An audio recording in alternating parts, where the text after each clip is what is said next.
solve large, intractable problems. It's a new venture altogether. Your brain is a wild horse there. Because remember, writing is not a team sport. You are not selling horse carriages when there are cars. I want to be known only as the trusted advisor. More like a tourist.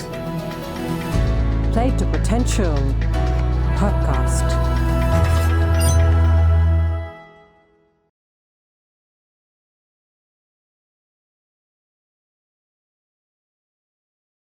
Raghu, in this podcast series, we'll get to the insights from the book you've recently published. But before that, we end up spending a lot of time on people's journeys and their choices. So maybe just to give the listeners a sense of where you come from, can you talk to us a little bit about your childhood and how it shaped you? Okay. I might be one of the few people around now whose childhood started in a joint family, large house. And my grandfather was very, very much into culture.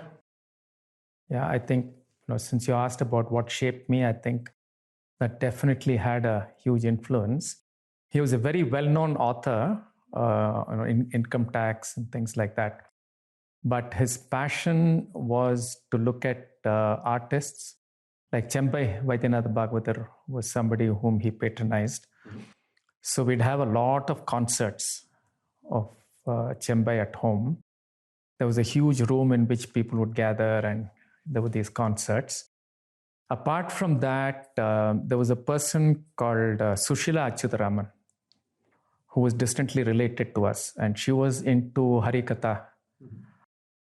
So she would come over and recite the the whole storytelling tradition. Mm-hmm. And that was one very strong thing I remember.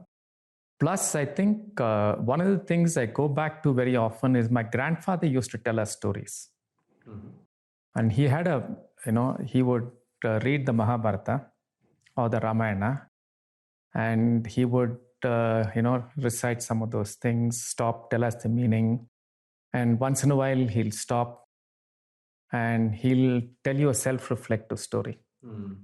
Right? So I distinctly remember when this whole thing about Sita and all that came up, he actually wept and he said, "You don't know, I've treated your grandmother badly," and things like that, right? So quite often nowadays I wonder whether the way I teach is very much like that. It's very self-reflective.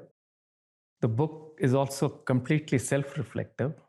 And that's the whole journey. So I don't know, maybe that was a big influence. Wow.